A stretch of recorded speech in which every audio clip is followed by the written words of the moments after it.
hindi ako magsusorry sa kanila. Sila muna magsorry sa akin dahil documented yung threats namin. Okay, hi guys, kamusta po kayong lahat? Miguel shoutout and eto na nga po guys, no? Eto na nga. Kaya naman pala, naghabilin etong si BP Sara noon, nung nag-live siya last year, nang sabi niya, kung ano man ang mangyari sa akin, nag-hire na ako ng tao daw na ipapatay etong si PBBM, F. Elisa at si Romualdez. Kaya pala niya nasabi yon kasi munti ka na pala yan siyang ganon. Pinapagurgur pala ito.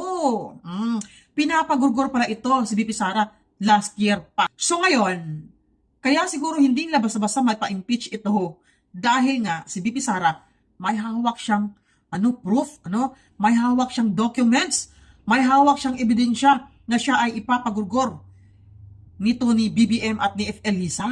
Yun po ang kanyang sabi. Wala siyang binanggit na pangalan, pero nag-base lang po ako doon sa sinabi niya dati last year na kung may mangyari man sa kanya, kung mapatay man siya, naghabili na siya, may tao siyang sinabihan na ipapatay din etong si F. Elisa, Romualdez at si BBM. So, isa lang ibig sabihin yan. Sila ang nag-utos para ipagurguro siya, di ba? So ngayon, ang sabi ni BP Sara, kung sakaling matuloy ang impeachment, diyan na niya ilabas lahat ang kanyang hawak. Hawak na alas. Oh, di ba? Kaya ngayon, grabe, nakailang impeachment, nakailang file na ng impeachment itong mga ito, 4 times na, pero hanggang ngayon, nandyan pa rin si BP Sara nakatayo. Nakatayo. At hindi pa rin siya sumuko, talagang lumaban siya. Nabanggit rin po niya dito na hindi siya ang klaseng tao na gumaganti sa mga taong nananakit sa kanya. Pero, once na manalo siya, magiging presidente siya, ay hindi niya palalampasin na managot yung mga taong gumagawa ng kababalagan. Kaya, humanda kayo ngayon 2028 pag manalo ito. Naku, maraming makulong, maraming makukulong ng mga kurap. No? So, ito po yung video. Ipapanood ko po sa inyo. And, tapusin natin dahil napakaganda po ng kanyang mga sinabi rito. Okay, tara, panoorin pa natin. Okay, so ito na po yung video, panoorin pa natin. Sabi nila kulang daw yung paghingi mo ng apology.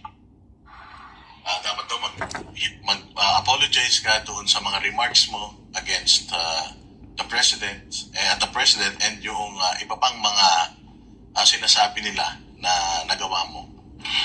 Bakit ako mag-apologize sa remarks ko sa Pangulo? Hindi nga sila nag-apologize sa ginawa nila sa akin. Documented ang mga threats sa akin.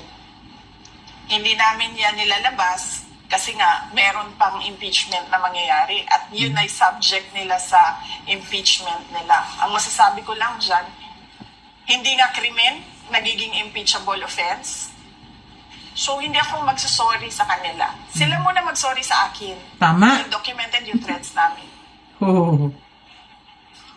Tapang, oh. Meron pang isang congressman na hindi naman nanalo pero nakaupo ngayon ang nagsabi na Si Abante, dila. hindi daw siya susuporta sa iyo. Ano mensahe mo sa kanya? Hindi ko rin naman siya sinuportahan nung siya ay tumakbo eh. So, it's a tie. It's a tie. It's a tie. Nauna na akong hindi sumuporta sa kanya. And yung sa sinasabi naman nila na personal interest lang daw yan. Ambition without accountability. Hindi ko maintindihan, ano ba sinasabi nila na walang accountability? May 4 sila na impeachment complaints. Diba? Araw-araw nila tinitreten na iimbestigahan, magta-trial, i-impeach. So, hindi ko alam saan doon ang walang accountability. Nung meron namang nag-file ng impeachment complaint, ano ba sinabi namin? We are prepared to answer it during trial. Ma'am, nung amin pong itong vlog, ang kadalasang comment ng tao, mag-ingat si VP. Kasi alam naman natin, ngayon na talaga nag-finalize na kayo ng decision nyo, sure, sa tingin ng mga Pilipino, sobrang laki ng So, dalawa lang yan. It's either i-impeach kayo para hindi na kayo makatakbo or may gawing masama sa inyo. Hindi po ba kayo natatakot na sa pagsalita nyong ito ay malalagay sa alanganin ang inyong buhay? Hindi na ako takot kasi kasama na yun sa desisyon ko na posibleng gagawin sa akin. In fact, sinabi na nga sa akin noon na meron naman talagang plano na mga ganon. Grabe, no? So, hindi na ako takot kasi ano na yun kumbaga kalakip na yun sa desisyon na ginawa ko. Hindi siya pwedeng mahiwalay doon sa desisyon ko So, hindi pwedeng nag-decide ako tatakbong president, pero matatakot akong patayin ako. Hindi na. So, kinalimutan ko na yun. Wala na yan. Yung pagka panalo naman, Diyos na ang sasagot nun. Kasi nga sabi ng Diyos, di ba? Magplano man ang tao, pero ako pa rin ang masusunod. So, nagplano ako. Natatakbo akong Pangulo. Sinunod ko kung ano yung hinihingi ng taong bayan. Diyos na ang bahala kung ano yung mangyayari sa susunod. Ano ba, Balan? May bagay na maging VP si VP. May bagay si Pasto. Maging VP. Actually. Pero VP, hinga namin kayo ng mensahe para sa mga kababayan natin na nawawalan na ng pag-asa, saturated na, napapagod na political, tsaka pagod na rin sa mga nararanasang paghihirap dito sa ating bayang Pilipinas. Sa mga kababayan natin na dumadaan sa hirap, kung ano man yon, sa personal man, sa trabaho man, o yung hirap ninyo sa politika o sa mga dinadaanan ng bayan natin, magtiwala kayo sa Diyos. Lagi kayong magdasal na bigyan kayo ng lakas at ng kaalaman, strength and wisdom, at bigyan kayo ng grace na tanggapin kung ano yung nangyayari sa buhay ninyo. At pag merong nangyari na hindi maganda sa buhay ninyo, isipin nyo na lang na mas matindi yung nangyari. Mas matindi yung nangyari sa buhay ko. So, hindi yan ang katapusan ninyo. Kasi merong isang Mas grabe pala yung naranasan niya. mas matindi Kasi pa sa atin. dinaanan. Pero, hindi mag-give up. Last question. Alam naman po natin, bansa natin ngayon is polarized na masyado. At isang ang hesitant ng iba na parang baka pag nanalo kayo, maggagantihan lang. Kayo po ba isang maging presidente na mag-unify sa ating bansa? O magiging vengeful. Wala kasi sa ugali ko yung pagiging vindictive at ano bang tawag dyan? Yung gumaganti.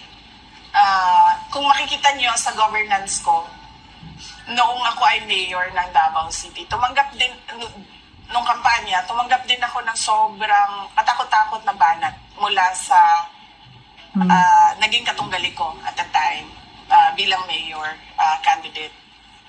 Pero nung ako ay umupo, tapos na yun lahat ng nangyari nila, ng banat nila sa kampanya, lahat ng sinabi nila, wala na yun. Tapos kung maalala nyo, nung ako ay mayor, hindi ako gusto ng mga tao na nakapalibot kay dating Pangulong Rodrigo Duterte. Hindi naman natin tinatago iyan. Diba? Nahirapan nga ako magpa-approve ng city administrator ko noon. Kasi kinokontra talaga nila ako. Pero, hindi ko naman sila binalikan. Ang dami nilang pahirap na ginawa sa akin. Pero, pinabayaan ko lang na para bang, sige, yan yung gusto niyong gawin, gawin niyo lang.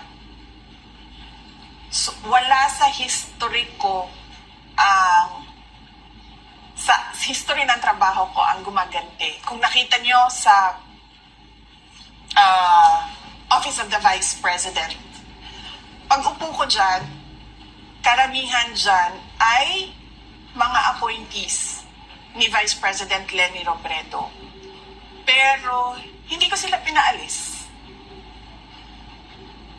Hindi ko sila sinabihan na papalitan namin kayo ng mga tao namin na pwede naman namin gawin dahil yung mga hindi permanent positions ay wala naman security of tenure yon. So sinabi ko, pabayaan nyo sila. Kung gusto nilang tumuloy, welcome sila na magtrabaho sa Office of the Vice President. Kung ayaw na nila, dahil ayaw nila ako, then welcome din silang mag-resign. So wala kaming pinaalis dyan.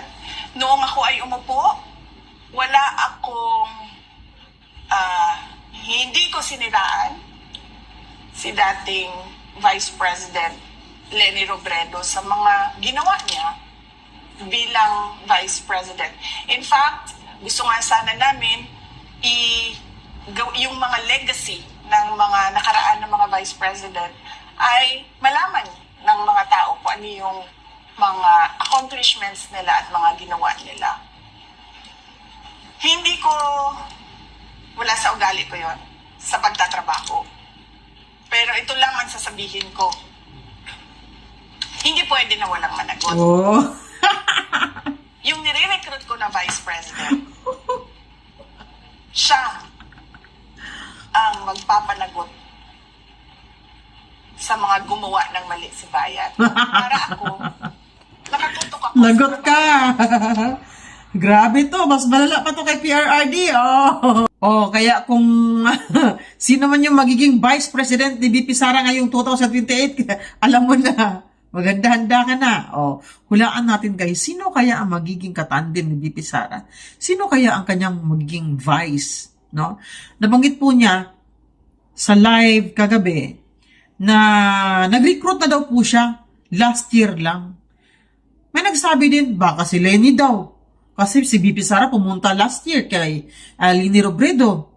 Baka si Ruben Padilla or si Marcolita. Kayo guys, sino yung gusto nyong maging katandem or magiging vice ni VP Sara ngayong 2028? Comment down below lang po.